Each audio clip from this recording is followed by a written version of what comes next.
योगायोग आहे बघा, आज मराठी राजभाषा दिन आहे आणि त्याच दिवशी परवा साहेबांनी ठरवलं आपलं जे लांबलेलं गणित प्रयोगशाळेचं उद्घाटन होतं ते पण आजच आहे। या उद्घाटनासाठी आमचे या गणित प्रयोगशाळेचे गुरु माननीय हेमंत देशपांडे सर, ज्यांनी न्यू इंग्लिश स्कूलला एक गणित अध्यापक म्हणून काम केलेलं आहे, परंतु जी सातारा जिल्हा गणित अध्यापक मंडळ जे आहे ते जिवंत ठेवण्याचं, त्याच्यामध्ये स्फूर्ती पेटवण्याचं काम त्यांनी त्यांच्या सर्व्हिसच्या कालावधीमध्ये केलेलं आहे।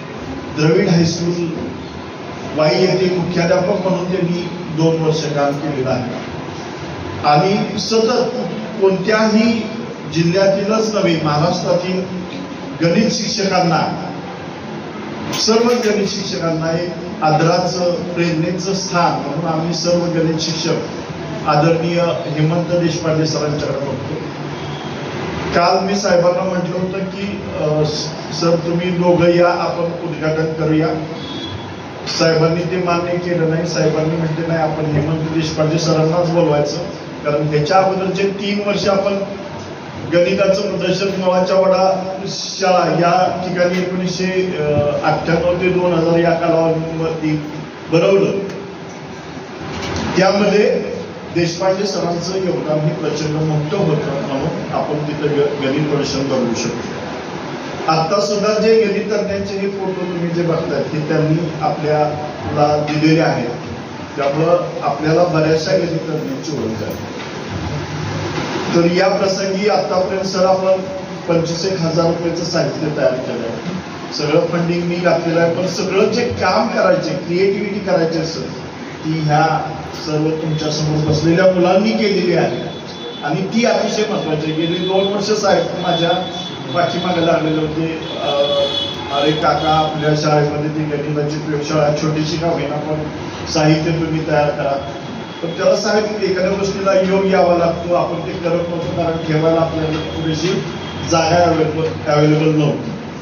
पण आता आहे त्या परिस्थितीत आपण जागा अवेलेबल केली आणि सगळं साहित्य त्या ठिकाणी, त्या मुलांचं कौतुक करावं एवढं साहेब निश्चितच कमी आहे, कारण यांनी छान सपोर्ट केलेला आहे।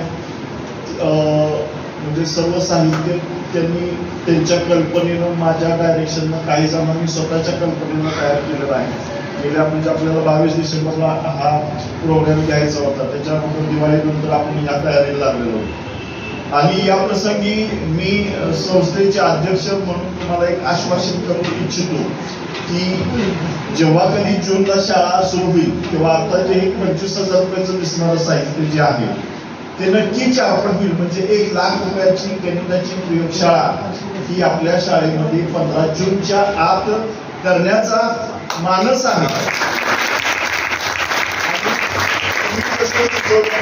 यावर्षी आपण 2 गणित वर्षन घेणार आहे। त्याचं कारण साहेब असं, आता बऱ्याच गणित शिक्षकांनाच माहित नाही, तुम्ही कधीतरी हेमंत देशपांडे सरांशी चर्चा करा की गणिताचं शैक्षणिक साहित्य नेमकं काय करायचं ते शिक्षकांनाच माहित नाही, पण आज आपल्या शाळेतील मुलांना माहित आहे सर रेडीमेड साहित्य तुम्ही कल्याणीमध्ये जावं तुम्हाला तिथं ₹1,00,000 2 लाख रुपये साहित्य बघायला मिळेल. पण आपल्या मुलांनी हे स्वनिर्मित गणित शिकणे म्हणजे काय, विचार करायला शिकणे. ही जेव्हा मॉडेल्स तयार करतात, तथ्य तयार करतात, तेव्हा गणिताचा विचार ऑटोमॅटिक त्यांच्या डोक्यात बसलेला आहे. कारण तो प्रत्येक प्रॉपर्टी बघणार आहे आणि मग ठरवणार आहे की आपण काय साहित्य तयार करायचं. आज या प्रसंगी देशपांडे सरांना थोडीशी गडबड असल्यामुळं मी माझं जे काय बोलणं आहे व्यासपीठावर सर्व बसलेल्या मान्यवरांचं प्रथम आपल्या संस्थेचे अध्यक्ष माननीय श्री चिटणीस साहेब यांचं स्वागत करतो. आपल्या संस्थेच्या संचालिका माननीय सौ शिल्पा चिटणीस मॅडम यांचं स्वागत करतो. या प्रसंगी मुद्दाम म्हणून आलेली माजी मुख्याध्यापक आदरणीय गुरुवर्य लांडगे सर यांचंही या प्रसंगी स्वागत करतो. आणि माझे गुरुवर्य, गणिताचे गुरुवर्य, गणित प्रयोगशाळेचे गुरुवर्य हेमंत देशपांडे सर यांचंही स्वागत करतो.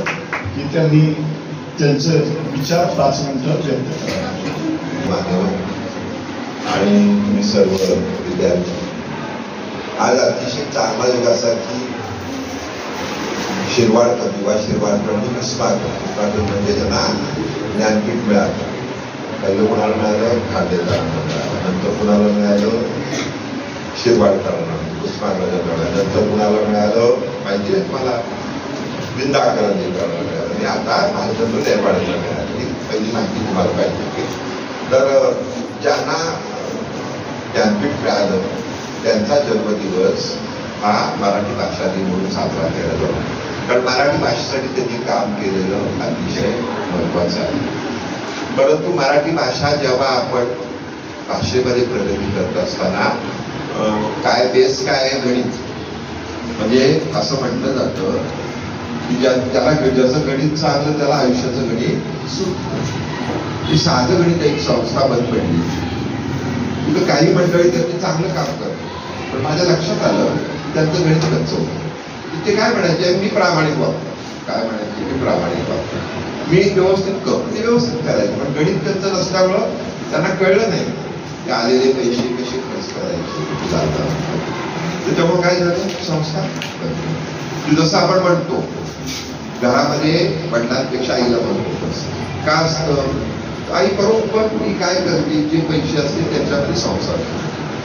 ज्या ठिकाणी असा संसार होत नाही त्या ठिकाणी अडचणी चालू होतात. म्हणजे गणितज्ञ कोण आहे, रामानुजन तर आहेतच, देगो देशपांडे सर आहेतच, काका निकम आहेतच, पण गणितज्ञ सगळ्यात महत्वाची आपली आई असते. त्यामुळं तुमच्या लक्षात आलं पाहिजे गणित किती महत्वाचं आहे. ती शिकली नसली तरी सुद्धा ती महत्वाची, तिला बरोबर कळतं ते आपण केवढ्यात करायचंय, कसं करायचंय, आणि हे फार महत्वाचं आहे. मला माझ्या संस्थेतल्या काका निकमांचं अतिशय कौतुक केलं पाहिजे की आपल्या शिक्षण संस्थेला अशी शिक्षक मिळाली. आणि तुम्ही नशीबवान आहात की असे गुरु मिळाले. गुरु आई वडिलांनंतर ते गुरु कोण असेल तर शिक्षक. एखाद्या आई वडिलांपेक्षा सुद्धा ते गुरु असतात. तुम्हाला गणित पक्क तुमचं झाल्यामुळे तुम्हाला आयुष्यामध्ये पुढं प्रगतीसाठी त्या सगळ्या गोष्टी मिळणार आहेत. म्हणजे एक उदाहरण आहे, म्हणजे किती, म्हणजे तुम्हाला ही माहिती पाहिजे. मला आनंद असा वाटला की स्वनिर्मित, म्हणजे आपण जसं म्हणतो का, ती मैत्रिणी आहे समजा, तुमच्या एका मैत्रिणीला गणित येत आणि तिला जर तुम्ही गणित शिकवलं तर तुमचं गणित जेवढं चांगलं आहे ना त्याचं दुप्पटीने चांगलं होतं. एखादा मित्र आहे, मित्राने समजा आपल्या मित्राला गणित शिकवलं, तो कुठलाही विषय शिकवला तर आपल्याला जास्त आपण पक्के होतो. जी मुलं मुली स्वतःपुरता विचार करतात ना ते त्यांचं नुकसान करतात. ज्याला चांगलं येतं, चित्रकला असेल, गणित असेल, मराठी असेल, भाषण असेल, नाटक असेल, जो दुसऱ्यासाठी प्रयत्न करतो तो पहिला पक्का होतो, त्याचं पहिलं पक्क होत असतं. हे सगळ्यात महत्वाचे तत्व आहे. असं मला उदाहरण सांगितलं पाहिजे. जरी काका निकम तुमचे शिक्षक असले तरी तुम्ही सुद्धा काका निकमांचे गणिताचे गुरु होऊ शकता, सामाजिक कामाचे गुरु होऊ शकता. म्हणजे एक उदाहरण आहे. लवटे सर म्हणून आपल्या शाळेतून गेले, तर ते जेव्हा शाळेत शिक्षक म्हणून लागल्या कुणी इन्स्पेक्शन फार व्हायची. आम्हाला आठवते आम्ही जेव्हा शाळेत होतो का नाही तेव्हा इन्स्पेक्शन येणार म्हणजे एक पळापळ असायचं. पताका लावणं, वर्ग स्वच्छ करणं, हस्तलिखित तयार करणं, अभ्यास करणं. मग शिक्षक सांगायचे तू हुशार असतो तिथं बस, तू कुणी त्याने विचारलं की लगेच तू उत्तर द्यायचं. पण ते इन्स्पेक्शन करणारे हुशार होते, ते बरोबर आयडिया करायचे. मग ते वेगळ्या मुलांना विचारायचे. परंतु एवढी तयारी करायला आज मात्र त्याचा अभाव आहे. या अभावाच्या वेळेला आपल्याला निकोल देशपांडे सारखे सर, लाटकर सारखं सर, चिटणीस मॅडम सारख्या मॅडम, बाबर मॅडम असतील, पुढे असतील, या सगळ्यांचा उपयोग असतो. काकानिकांनी हे जे काम केलेलं आहे ते नुसते आपल्या शाळेलाच नव्हे, ते त्याचं सांगितलं. बऱ्याच शाळेमध्ये विकत आणतात तक्ते, विकत आणणं आणि आपण करणं यात फरक आहे. स्वनिर्मितीला महत्व आहे. जेव्हा आपण स्वनिर्मिती करतो ते आपल्या त्या वस्तू बरोबर आपला विषय पण पक्का होतो. जर स्वयंपाक आहे, स्वयंपाक एखादी स्त्री स्वतः करते, बरोबर आहे का नाही, तिचं उत्तर चांगलं लागतं, ती तयार होती. आणि आपण याच्यावर मागवतो कोण सध्या काय ते म्हणतो आपण, तर ते काय लक्षात येत नाही आपल्याला. कंटाळतात. मी तर एवढी मुलं बघितली, एवढी श्रीमंत कंटाळी ती. त्यांना आता थालपीठ बरं वाटतं, त्यांना भाजी भाकरी बरी वाटतं, त्यांना पिठलं भाकरी बरं वाटतं. नको म्हणतात त्या बाहेर, मंचुरियन नको, ते आणि काही नको, पिझ्झा नको. हा भाजी आहे पिझ्झा, टिकणारा पिझ्झा कुठला, आपलं पिठलं भाकरी न टिकणारा पिझ्झा आहे, ते प्रकृतीला हानिकारक आहे.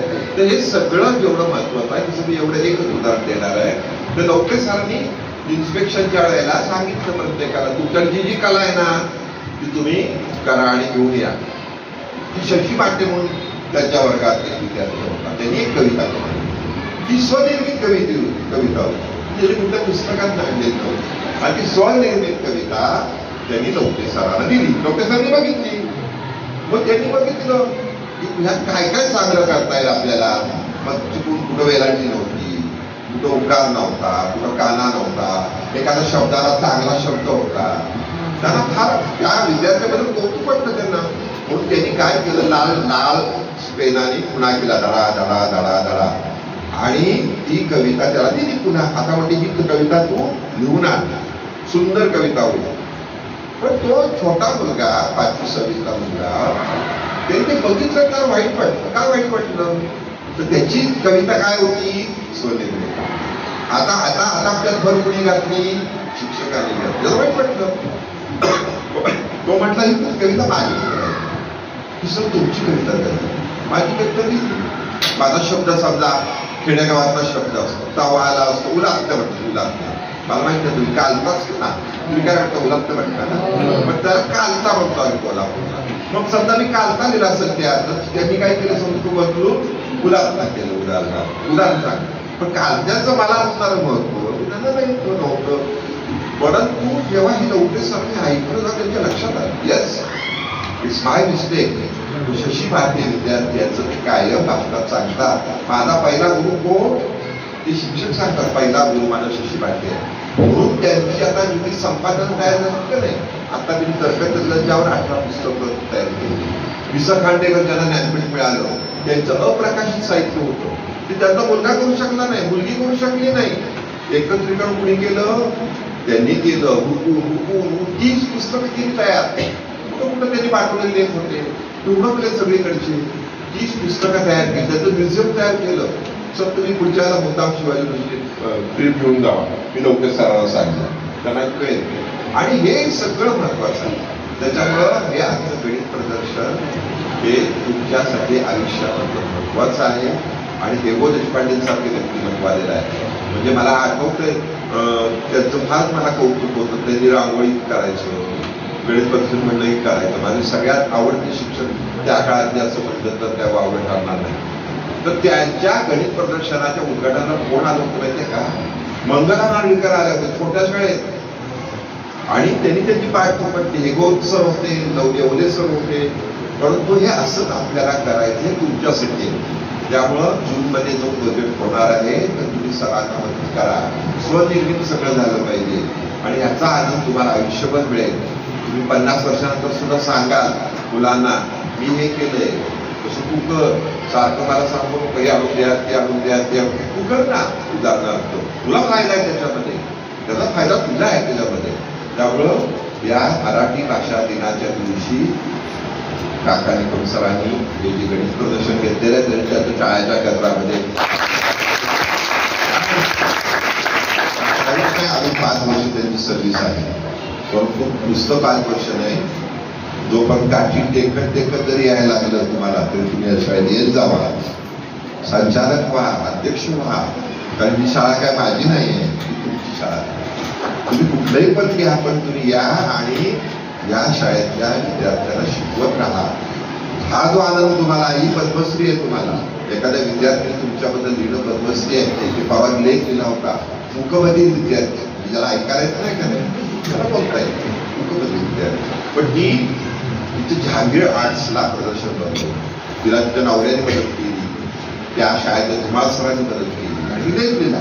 पण विशेष म्हणजे नागेवाडीचा एक शिल्पकार विद्यार्थी आहे, त्याचं मला ते नंतर दाखवील तुम्हाला. त्यांनी मला पाठवलं, सर म्हणजे तुम्ही मला हे मी वाचलं तुमचं स्टेटसवर होतं माझ्या, त्यामुळं मला अतिशय आनंद वाटला. मला जरासं निराशा आली होती, परंतु ह्या वाचनामुळं मला कळलं की माझ्याकडे काय आहे. एक मुकबधीर विद्यार्थिनी एवढ्या पुढे जाती तर मी तर काय धडधाकट आहे, मला हातपाय आहे, सगळं व्यवस्थित आहे. त्यामुळं मी एकदम आता माझ्या आयुष्यामध्ये आता नक्कीच पुढे जाणार, समजून घ्या काय होऊ शकतं. त्यामुळं तुम्ही या शालेय जीवनामध्ये जे व्यस्त येईल ते वेचत राहा अशी तुम्हाला विनंती करतो. पुन्हा एकदा काकांनी तुमच्यासाठी सगळ्यांनी टाळ्या वाजवल्या.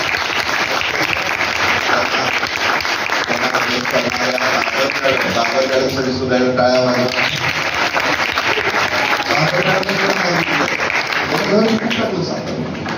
त्याला म्हटलं तिकडे काय करता पुण्यात, तुमची विद्यार्थी नाव काढत मध्यंतरी काय छान लिहिलं होतं. एका विद्यार्थीने असाच माझा लेख वाचला आणि मला पोस्ट टाकली. तो म्हटला माझ्या आईमध्ये ऍक्सिडेंटमध्ये गेले होते, पण 8वी 9वी 10वी मध्ये नागेवाडी शाळेमध्ये Babar madam, Patil sir, Jamdade sir यांनी जुन्याच्या वया असतात का नाही नंदीमध्ये त्याची पानं काढली होती आणि त्या बिचारा मुलाला त्या वया करून दिल्या. तो मोठा झाला, आता तो भरपूर मदत करतो, कॉन्ट्रॅक्टर आहे तो, त्याचं स्वतःचं कृषीमध्ये घर आहे. बघा ना, मला जे मिळणार नाही ते कुणाला मिळतंय, यांना मिळतंय, यांना मिळतंय, यांना मिळतंय, त्यांना मिळतंय, त्यांना मिळतंय, त्यांना मिळतंय. मी एकटाच इथं स्टेजवर की जे मला लाभत नाहीये त्याचा फायदा शिक्षकांनी सुद्धा करून घेतला पाहिजे. नोकरीत असू दे नसू दे तसंही करून घेतात लागले सर. त्यांचं त्रैमासिक आहे, त्यांचं वय आता 80च्या आसपास आलंय, पण 18 वर्ष रिटायर होऊन सुद्धा महाराष्ट्रामध्ये प्रसिद्ध आहे. रोज नवीन नवीन काय तर करतात.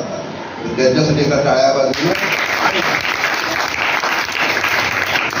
4 ओळी बोलतो आपण त्यांच्याच मासिकात काय म्हटलंय बघा. माझे माहेर पंढरी आहे भिवरची देरी, बाप आणि आई माझी विठ्ठल, म्हणजे आई बाप आहे तसं विठ्ठल. कुंडी बंधू आहे त्याची ख्याती सांगू काय, माझी बहीण चंद्रभागा करीतसे पाप भंगा, एका दरावली शरण करी माहेरची आठवण. त्याच्यामुळे याचा अर्थ असा आहे, जसं बाप आणि आईला विठ्ठल रुक्माई म्हटलं तसं बाप आणि आई हे तुम्हाला शिक्षकांच्या कडनं मिळतात प्रेम. आई आणि बापाचं प्रेम लक्षात ठेवा. पुण्याकडे तुमचं सर्व विद्यार्थ्यांना आणि लोकमंगल गणित प्रयोगशाळा त्याची उद्घाटक गुरुवर्य माननीय हेमंत देशपांडे सर यांचं शाल आणि गुच्छ देऊन संस्थेचे सन्माननीय अध्यक्ष चिटणीस साहेब, संस्थेच्या संचालिका आदरणीय शिल्पा चिटणीस मॅडम यांनी शाल आणि गुच्छ देऊन स्वागत करावं असं. गणित प्रयोगशाळेचं नाव काय दिलंय, लोकमंगल गणित प्रयोगशाळा. जसं साहेबांचं त्या नावावरती प्रेम आहे तसंच माझं किंवा तुमचंही त्या नावावर अतिशय प्रचंड प्रेम आहे की ही लोकमंगल गणित प्रयोगशाळा पुढच्या 2-3 वर्षामध्ये महाराष्ट्राच्या बाहेर नव्हे देशात कशी जाईल यासाठी आपल्या सर्वांना निश्चितपणे प्रयत्नशील राहायचे आहे आणि ते मी करून दाखवणारच. अगदी सुरुवातीपासून प्रेरणा देण्याचं ज्यांनी काम केलेलं आहे ते माझे आदरणीय चिटणीस साहेब यांचं शाल देऊन आदरणीय देशपांडे सरांनी स्वागत करावं असं मी त्यांना विनंती.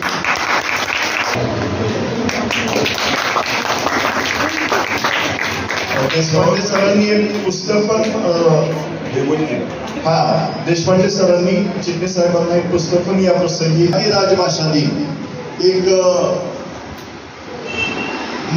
सातारा जिल्ह्यातील प्रसिद्ध असं व्यक्तिमत्व आदरणीय गुरुवर्य लाडगे सर की ज्यांचं मराठीचे जे गाडी अभ्यासक आहेत, मराठीचे जे गाडी अभ्यासक आहेत ते आज आपल्या शाळेत आवर्जून उपस्थित राहिलेले आहेत. त्यांचंही स्वागत चिटणीस साहेबांनी बाबर मॅडमनी शाल देऊन करावं असं मी त्यांना विनंती करतो.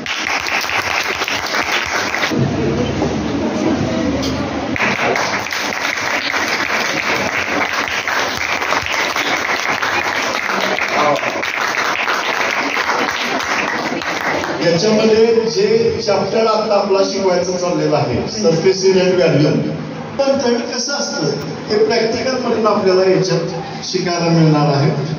देशपांडे सरांना मनापासून खूप असे धन्यवाद. सरांचा सत्कार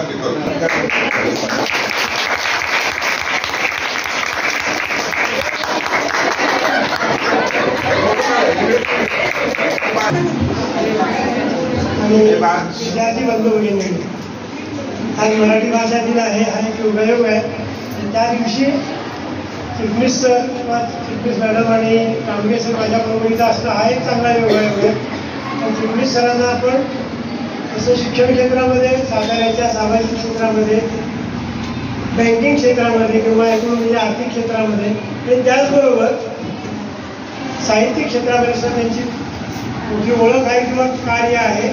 त्यामुळे खरं वाचताना पुस्तक तिथे यायचं म्हटल्यानंतर काय त्यांना काय द्यावं तर त्यांना त्यांच्याकडे जाताना काय घेऊन जावं असा प्रश्न पडल्यानंतर सहज ते पुस्तक माझ्या लक्षात आलं. त्या पुस्तकाचे जे लेखक आहेत प्रदीप कुलकर्णी, त्यांनी रामानुजनचं चरित्र दुर्दैवी प्रतिभावंत त्या नावाचं चरित्र यांनी लिहिलेलं आहे. तर त्या लेखकांनी लिहिलेलं टागोरांचं चरित्र आता मुक्त प्रकाशित झालं. या मुद्दाने आणि शहरांना याची इच्छा झालेली आहे.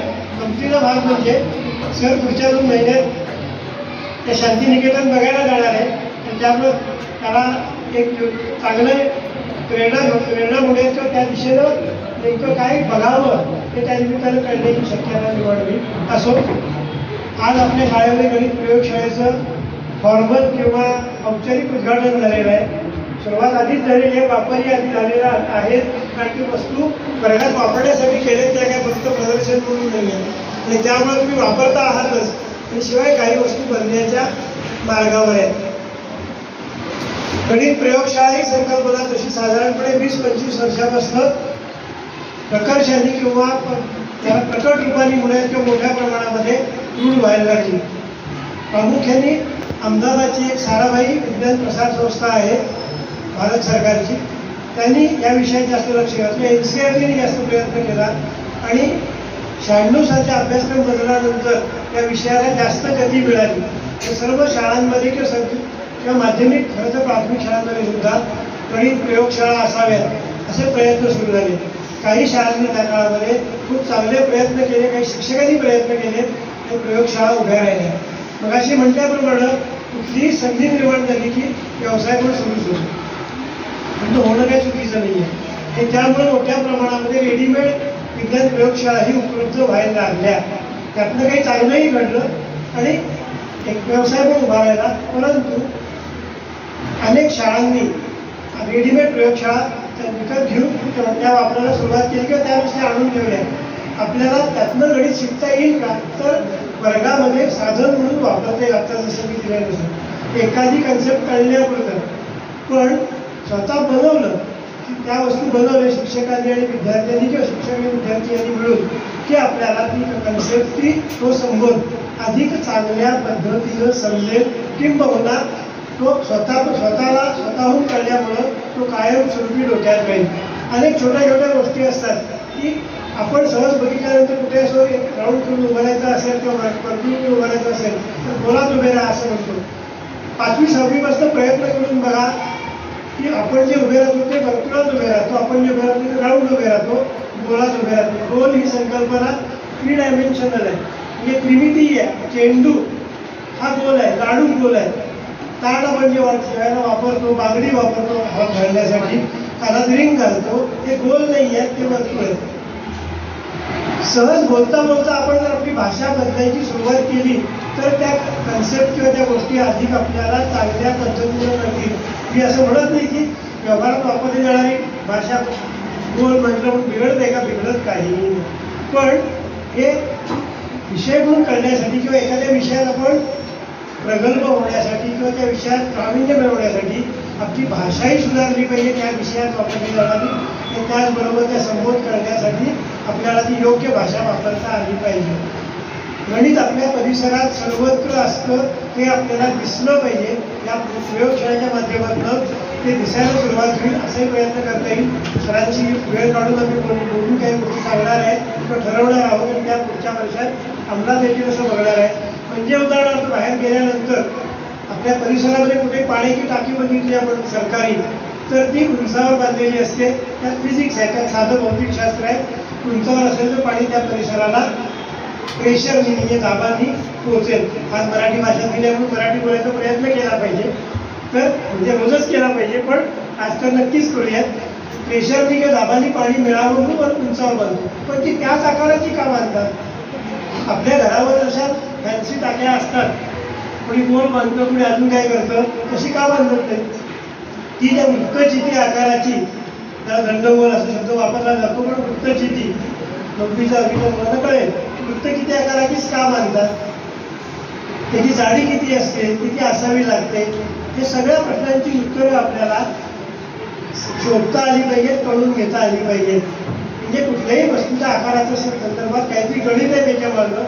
म्हणजे आपण जर रस्त्यावरनं हायवे आपल्या जवळ आहे, हायवेवरनं जाताना पेट्रोलचे किंवा डिझेलचे किंवा कुठल्याही इंधनाचे टँकर हे आपल्याला सिलेंड्रिकल दिसतात किंवा साधारणपणे सिलेंड्रिकल म्हणजे प्रत्येकीच्या आकाराचे दिसतात. पण कंटेनर हे जातात, सामान घेऊन जाणारे म्हणजे मोठमोठ्या वस्तू घेऊन जाणारे, ते मात्र इष्टिका किती आकाराचे असतात.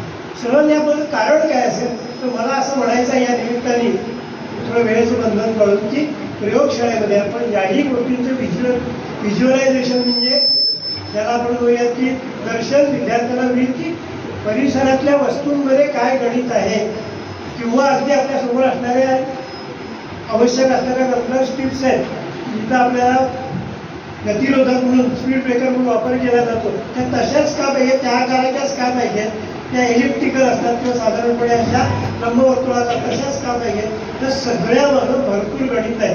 त्यापेक्षा कुठला वेगळा आकार असला तर काय झालं असतं. आणि म्हणून किंवा अगदी मधमाशांच्या पोळ्यामध्ये अटॅकचे षटकोनी आकार, त्याच्या मागं गणित आहे. त्यावर खरं तर तासभर बोलण्यासारखं आहे. दुर्दैवाने माझ्याकडे आज वेळ नाही आहे, त्यामुळे तुम्हाला आता एकूणच माझ्या गडबडीकडे बोलून मी थांबणार आहे.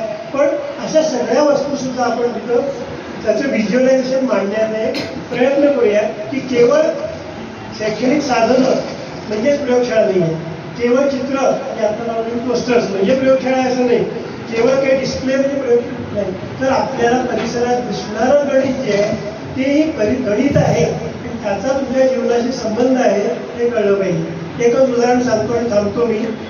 आपण आता साताऱ्यात शिरताना जो फ्लायओव्हर बघतो, त्या फ्लायओव्हरचं गणित किती भयंकर असेल, किती भन्नाट असेल त्याचा विचार करून बघा. फ्लायओव्हर बांधताना पहिला विचार काय केला पाहिजे तर जास्तीत जास्त किती उंचीचं वाहन, ट्रक किंवा काही जास्त अवजड वाहन असेल ते तिथनं गेलं पाहिजे पार करून. हे साताऱ्यामध्ये MIDC मध्ये येणारी वाहनं कोल्हापूरकडनं येत आहेत.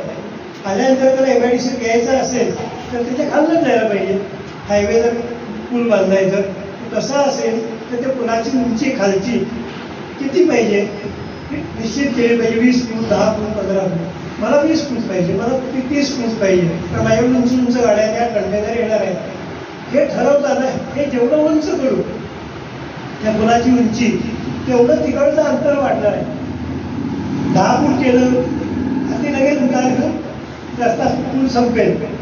30 फूट केल्यानंतर तुम्ही असा रस्ता नाही करू शकत लगेच. कुठल्याही रस्त्याचा स्लोप उतार हा 40-45 डिग्रीपेक्षा जास्त चालत, 45 पण फार झाला, 30-35 डिग्रीपेक्षा जास्त असू शकत नाही. म्हणजे मग तो रस्ता असा केला पाहिजे तर वाहनं जाऊ शकतील.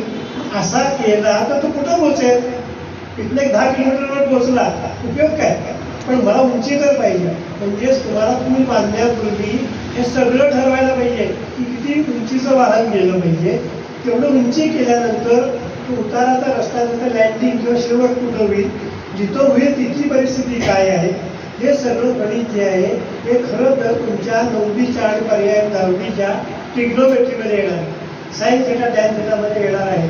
हे सुद्धा सगळं आपण तिथं आपल्या प्रयोगशाळेमध्ये वेगवेगळ्या साधनांच्या माध्यमातून दाखवायचा प्रयत्न करूया.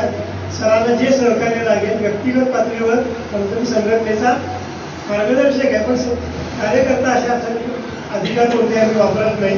पण गणित शिक्षक म्हणून जे सहकार्य करणं शक्य आहे ते करेल. या सगळ्या आयडियाज प्रत्येकात आणण्यासाठी ज्या लोकांचं मार्गदर्शन घ्याल त्यांचं मार्गदर्शनही समजून द्यायचा प्रयत्न करू. आणि आपली प्रयोगशाळा सर म्हणजे महाराष्ट्रातली एक उल्लेखनीय किंवा लोकांनी पाहायला यावी बाहेरच्या जिल्ह्यातलं शहरातलं असा प्रयत्न आपण करूयात. मला या ठिकाणी बोलवलं आणि तुमच्याशी बोलण्याची आणि या प्रयोगशाळा पाहण्याची संधी दिली त्याबद्दल चिटणीस सरांचं, चिटणीस मॅडमचं, पर्याय शाळेचं आणि माझे सहकारी मित्र गणित अध्यापक मंडळाच्या सातारा जिल्ह्यातल्या प्रवासातले पहिल्यापासूनचे साथीदार आहेत एका अर्थाने शाळू सरावासाचे, त्यांचंही पुन्हा एकदा निमित्ताने मी आभार व्यक्त.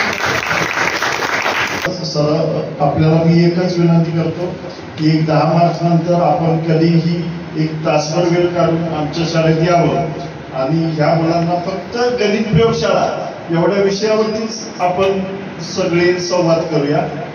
जर आपल्याला जायची घाई असेल तर आपण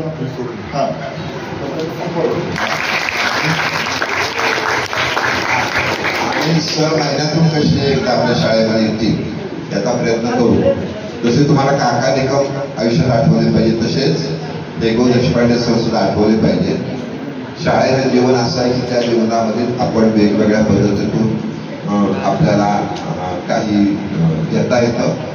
आता मी विना रांगे सरांना विनंती करतो की मराठी भाषा दिनाच्या निमित्ताने आपण मार्गदर्शन करावं. आणि आपल्या संस्थेचे अध्यक्ष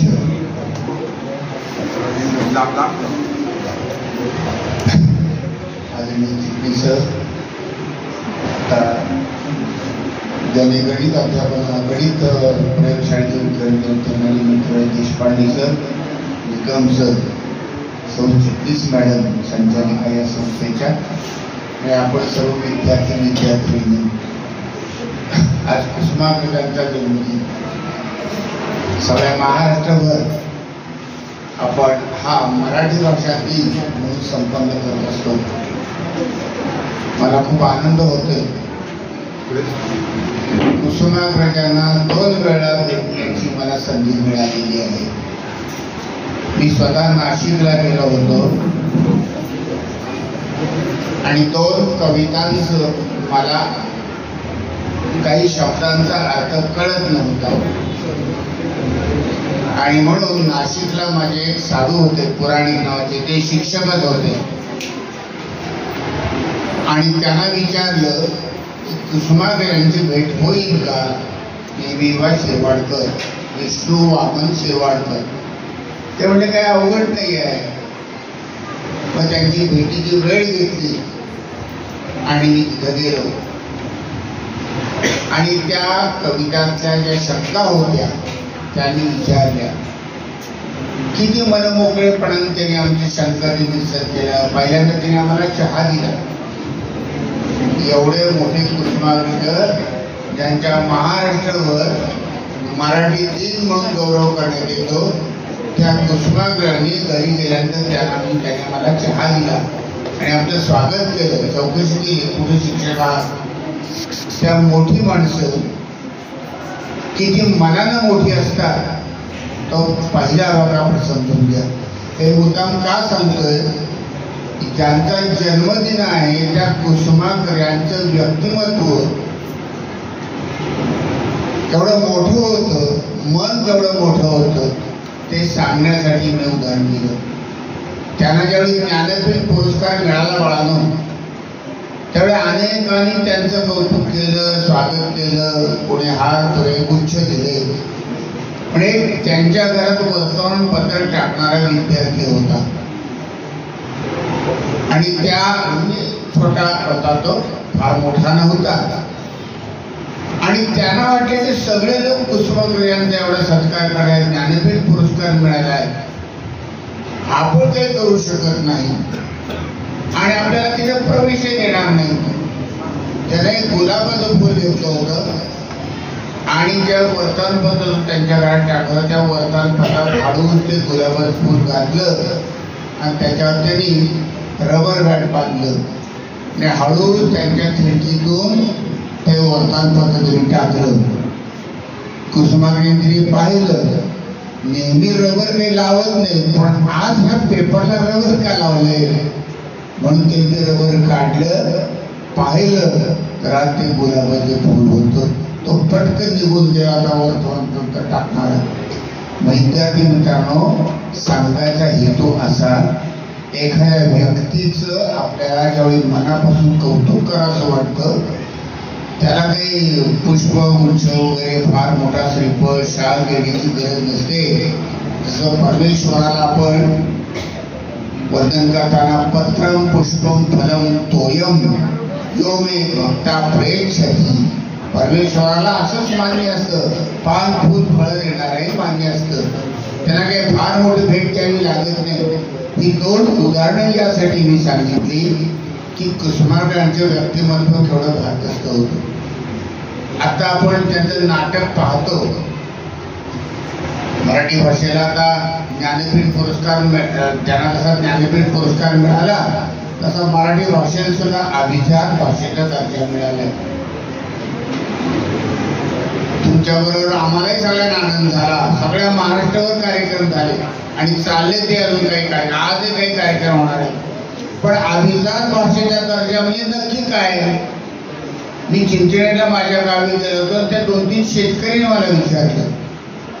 शहरातल्या लोकांना माहिती आहे, साहित्यिकांना माहिती आहे, कादंबरीकारांना माहिती आहे, कवींना माहिती आहे, पण शेतकऱ्यांना माहिती नाही अभिजात भाषेचा दर्जा म्हणजे काय.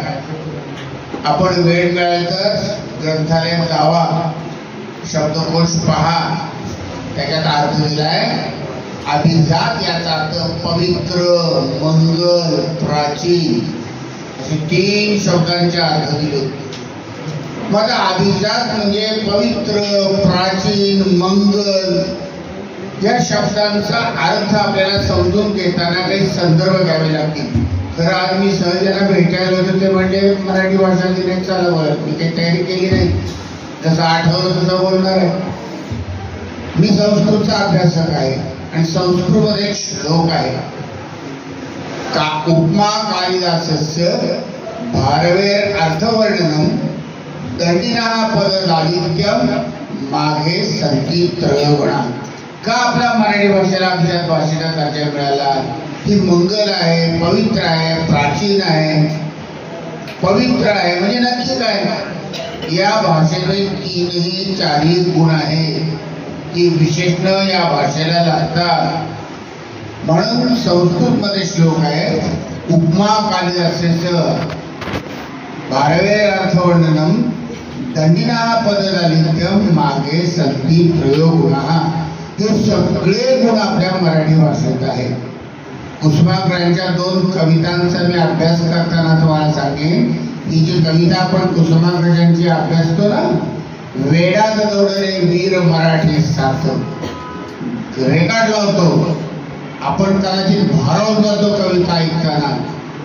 पण ही कविता कुसुमाग्रजांनी कशासाठी लिहिली, कोणत्या संदर्भात लिहिली, ऐतिहासिक पार्श्वभूमी कोणती आहे?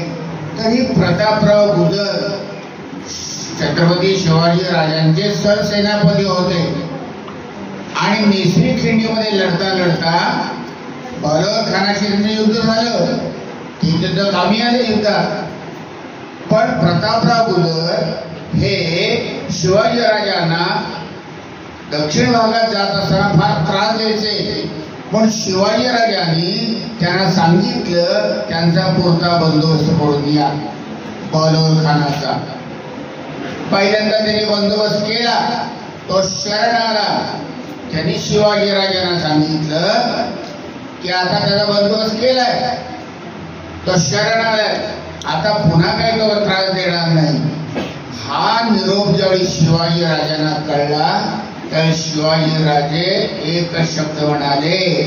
तर त्यांना माहिती होतं राजेसाहेबांना ही माणसं शरण येतात आणि पुन्हा त्रास देतात, म्हणून त्याने एक शब्द वापरला, सलाह का निमित्ते केला. सलाह याचा अर्थ तह कशासाठी केला. प्रतापराव मुंदरांना तेवढा शब्द मनाला लागला. बघा, राजे लोकांचा हेतू चांगला होता की मला सारखा त्रास देऊन त्याला कशासाठी सोडला, आणि म्हणून ते म्हणाले सलाह का निमित्ते केला. तेवढा शब्द त्यांना लागला आणि मग आपल्या 6 लोकांच्या सह, मित्रांच्या सह, शूर मावळ्यांच्या समेत ते पुन्हा बहलोलखानावर चालून दिले. आणि हे 7 लोक काय करणार, अवघड झालं, लढले खूप आणि तिथं 7 लोकांना मारण्यात आलं. ती कविता कुसुमाग्रज लिहिली हे माहिती असू द्या. वेडात दवले वीर मराठे साथ, ते साथी हा प्रतापराव मुंदर त्याचे साथी. आणि पण शिवाजी राजांचं मन थोडं मोठं होतं, त्यांनी त्याचं त्याला सोडून दिलं नाही. त्यांना 2 मुलं होती, एक मुलगी होती. राजा शिवाजी राजे किती मनाला मोठे होते, त्यांना पण आपल्या सातारला इकडे आणले. हा इतिहास समजा आपण सातारा भागातले आहोत. एखाद्या कवींचा जेव्हा जन्मदिन साजरा करतो, वाढदिवस साजरा करतो, कार्यक्रम घेतो, त्यावेळी आपल्याला तो इतिहास माहिती पाहिजे, अंतर्गत गोष्टी माहिती पाहिजे. तर त्यांना इकडं आणलं 2 मुलांना आणि आपल्या परळी खोऱ्यात त्यांना इनाम दिलं. आणि ती जी धाकटी मुलगी होती, शिवाजी महाराजांचा जो राजाराम होता, त्याला म्हणजे सून म्हणून करून घेतलं. ह्या गोष्टी बाहेर येत नाहीत समाजात.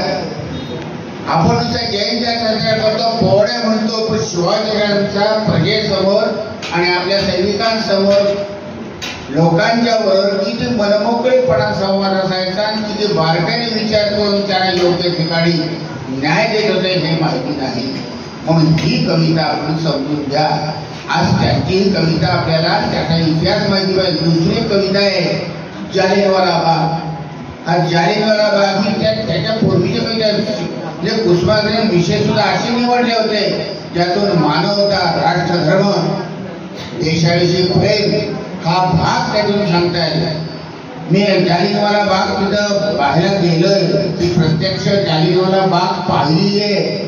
ब्रिटिशांनी त्यावेळी या जालियनवाला बागेमध्ये आपले लोक ब्रिटिशांच्या विरुद्ध सत्याग्रह करायला गेले होते. त्यावेळी त्या लोकांना जनरल वायर आणि जनरल ओल्डवायर या दोघांनी गोळ्या घालून मारले त्या जालियनवाला बागेत. आणि गोळ्या अशा घातल्या कारण एकाच ठिकाणी 6 फूट जायला रस्ता होता, बाहेर पळायला जागा नव्हती. आणि एका बाजूनं बहळ मशीन गन अशा गोळ्या मारल्यात आणि त्या गोळ्या पोटातून इतक्या बाहेर पडल्या की मागे भिंत होती, भिंतीत जाऊन त्या घुसल्या.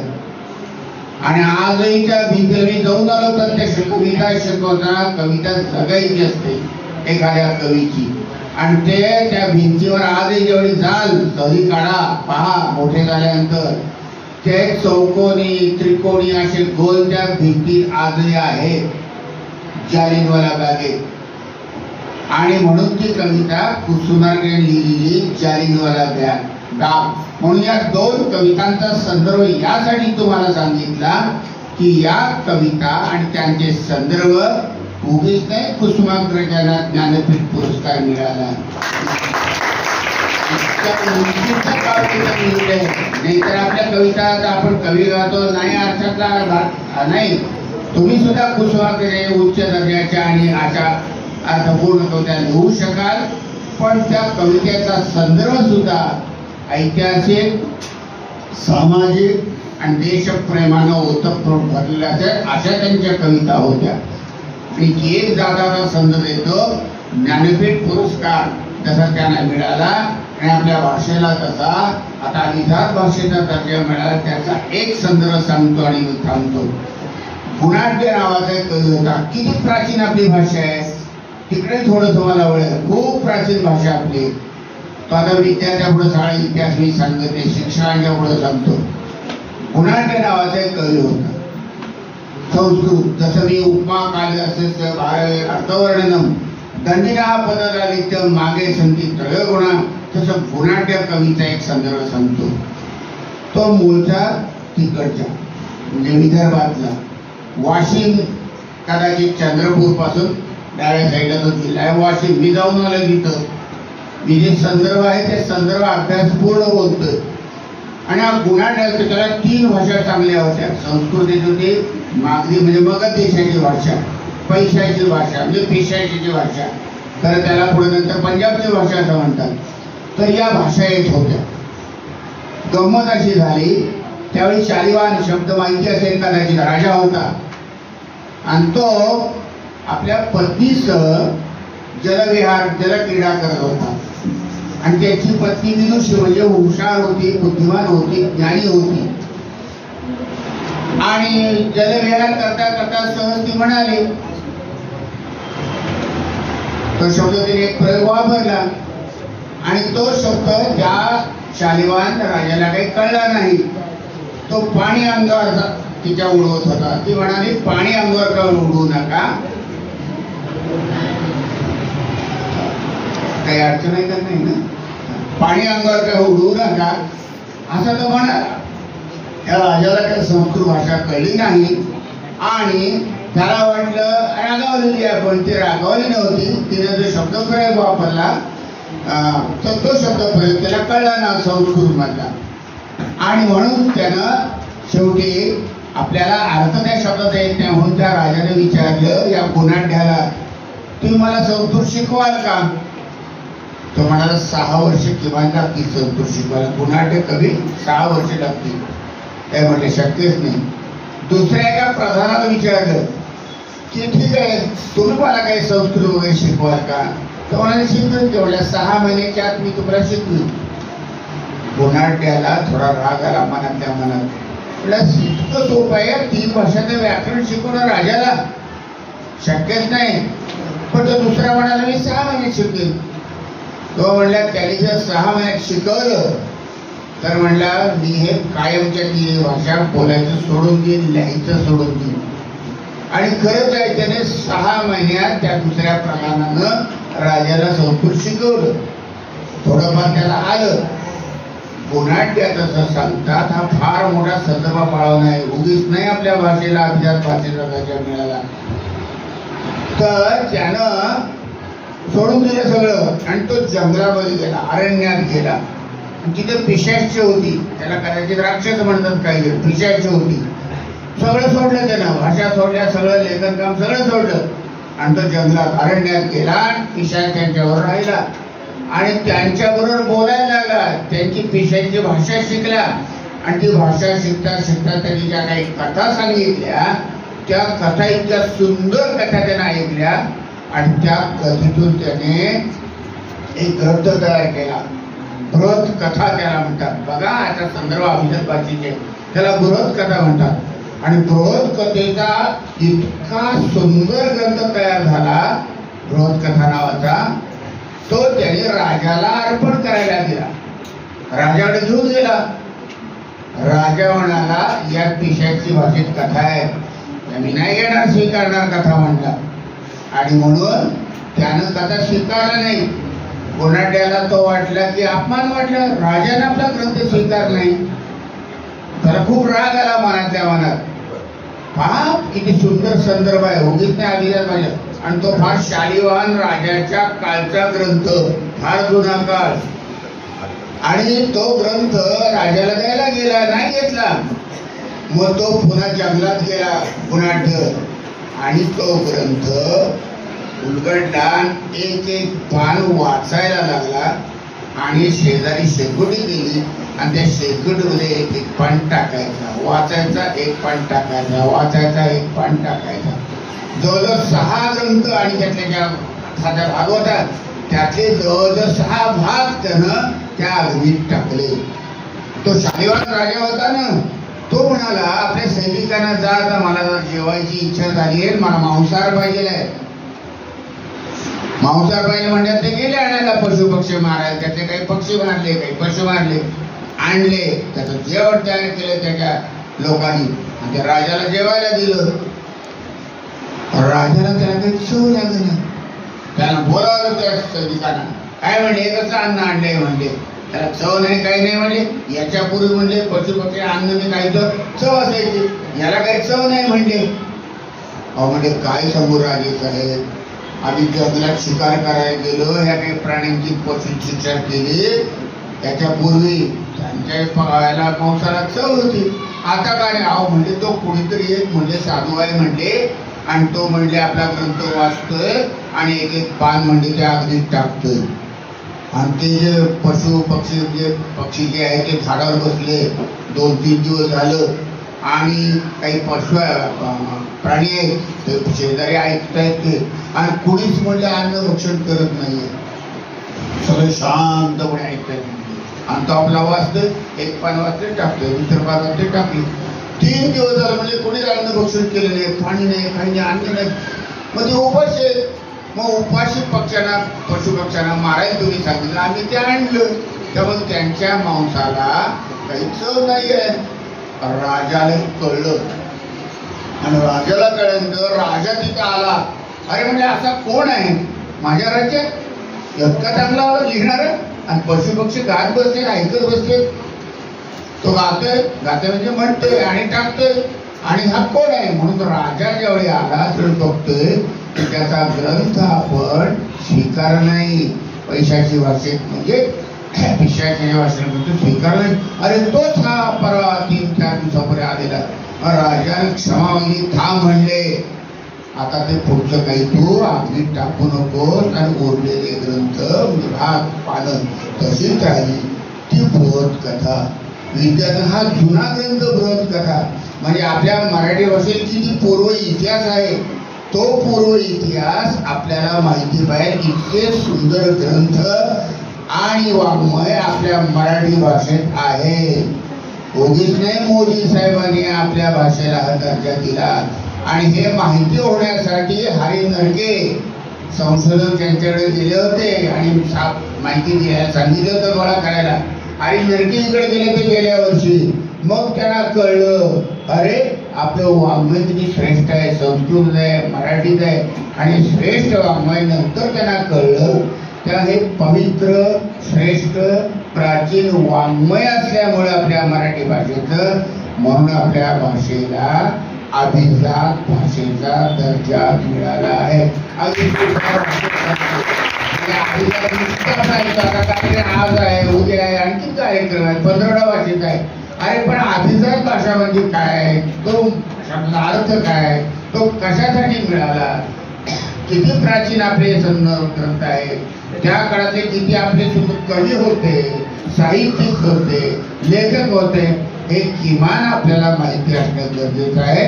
म्हणून कुसुमाग्रज यांच्या 2 कवितांचा संदर्भ दिला, पुनाट्य कवीचा संदर्भ दिला, आणि आपलं वाङ्मय श्रेष्ठ आहे म्हणून आपली भाषा अभिजात भाषा म्हणून आज गौरवली गेलेली आहे.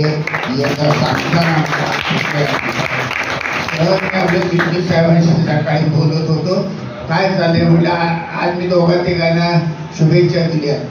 जसं वाढदिवसाला देतात ना, तसं कुसुमाग्रजांच्या आपण षण्मुखानंद हॉलमध्ये मी होतो त्या काळात जागतिक मराठी परिषदेमध्ये, आणि कुसुमाने छान कविता लिहिली की आता सध्या सरकारी याच्यामध्ये आहे ती कविता कार्यालयामध्ये. त्या किती कुसुमाग्रज श्रेष्ठ दर्जाचे कवी होते, नाटककार होते, आणि त्यांच्या साहित्यामुळं, इतरांच्याही साहित्यामुळं, संस्कृत साहित्यामुळं, प्राकृत भाषेच्या काही ग्रंथामुळं आपल्या मराठी भाषेला अभिजात भाषेचा दर्जा मिळाला. अशी आपली मराठी भाषा आहे, तिचा अभिमान आपण बाळगूया, आणि जेवढं म्हणून मराठी भाषा आपल्याला लिहिता येईल तेवढं लिहिण्याचा प्रयत्न करूया. संधी दिली, त्यामध्ये जे सुचलं ते तुमच्याकडं बोललो.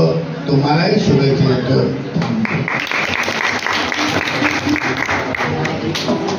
मागची मुलं काय करतात, कोण झोपतं, कोण काय करतं, कोण काय करतं, ही सुरुवात आहे. तुम्हाला आता वाईट वाटेल, पण 10 वर्षानंतर तुम्ही कोणाचं नाव काढाल, कोणाचं काढाल, माझं काढणार आहे. निदान शिक्षकाबरोबर माझं यासाठी तर नाव काढा. अरेच्या मग तुम्ही सांगाल तुमच्या मुलांना सुद्धा. आम्हाला ते एक होते आमचे अध्यक्ष, फार ते खडूस होते, म्हणजे आम्हाला अशी सवय लावली त्याचा फायदा आता आम्हाला होतोय. त्यामुळं ही सवय आपल्याला हळूहळू लागणार आहे. त्यानंतर चिटणीस मॅडम यांना विनंती करतो, पलीकडचे वर्ग होणार वाचला तुम्ही तो वाचला, ठीक आहे. पण तुम्ही लक्षात घ्या आता तुम्ही ही सवय करा. ज्याला ऐकायची सवय लागते की नाही तो पुढे जातो. आणि त्यामुळे आपण वेगवेगळे प्रयोग करतोय वेळ देऊ. आणि सगळ्यात महत्वाचं शेवटचं 1 मिनिट सगळ्या मुलांनी इकडे लक्ष द्या, सगळ्यांनी लक्ष द्या. मागच्या आठवड्यात आमच्याकडं माझी विद्यार्थिनी आली होती कोमल काळे बोरे. ती भाषणाला उभी राहिली. ती काय म्हटली माहितीये का, मला काय म्हटली माहितीये का ती, सर मी जेव्हा शाळेत होते तेव्हा समोर बसलेले असायचे आणि मी आशाळभूतपणे बघायचे की तुम्ही मला उठवाल आणि बोला म्हणाल, भाषण करा. मी शाळेत कधीच बोलले नाही. तसं तुमचं गुणाचं गुण आहे, पुन्हा हा प्रयत्न आहे. घ्यायचं का नाही तुम्ही ठरवायचं आहे. आम्ही तुम्हाला काय करणार आहे, जसं आपण म्हणतो ना घोड्याला आपण पाण्यापर्यंत येतो, पाणी प्यायचं का नाही कोण ठरवायचं, घोड्याला. पण मी तो प्रयत्न आपण करणार आहे. पुन्हा तुम्हाला सर्वांना धन्यवाद. काका निकम बोलतील आणि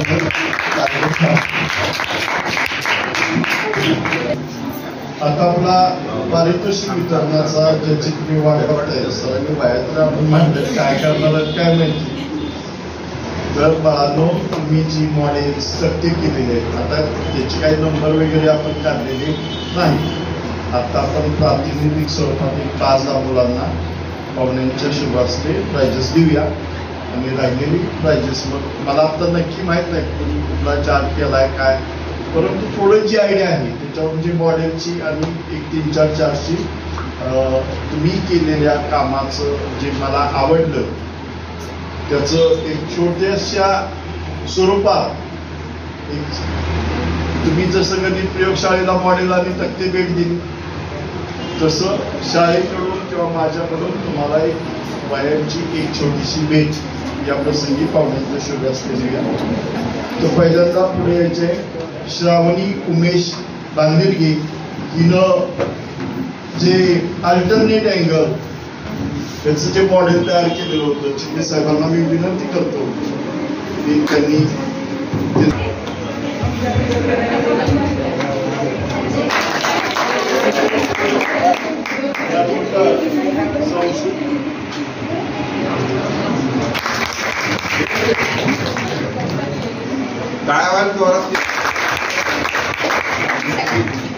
संस्कृती कांबळेची बहीण समृद्धी आपल्या इथं 26 जानेवारीला आलेली होती. त्या प्रसंगी त्या दिदीला मी म्हटलं पप्पांना सांग. तिचे पप्पा आणि मी अजून साहेब एकदाही भेटलेलो नाही की तुझ्या पप्पांना सांग गणित प्रयोगशाळेला 2000 रुपये मिळतील. त्यांनी खरोखर 2000 रुपये पाठवून दिलेले आहे. आणि संस्कृती कांबळेच्या मम्मी आणि पप्पांना या प्रसंगी मी धन्यवाद देतो की म्हणजे साहेब तुमच्याही लक्षात येत असेल की आपण एखादं छोटंसं आव्हान केलं तरी एखादे पालक किती सिरियसली त्याचा आपल्याला सपोर्ट करतात.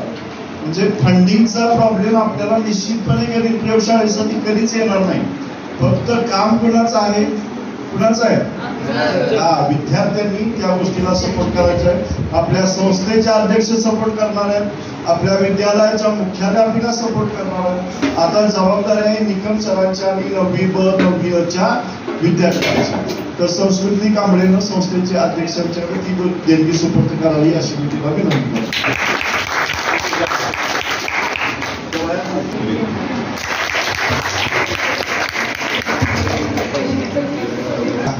जसं आपला ग्रंथ महोत्सव का प्रसिद्ध आहे तर तो छोट्या रकमेत होतो, आलेल्या रकमेत होतो.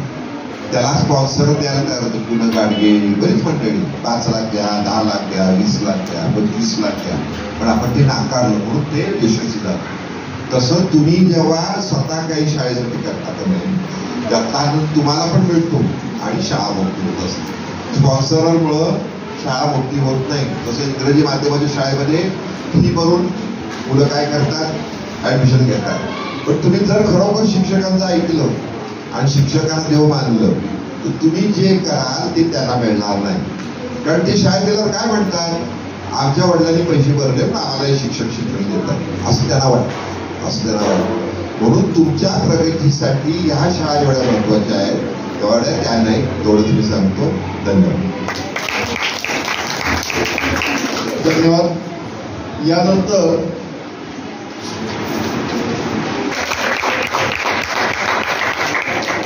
केलं त्रिकोणमिती, मी तो चॅप्टर शिकवला पण नव्हता. ते चॅप्टर शिकवण्याच्या दुर्दैवानं हा जातो ते बाहेर नाही, कारण मी त्याच्यामध्ये जेवणामध्ये थोडस मोडलेलं आहे, दुरुस्त करतोय. त्याचं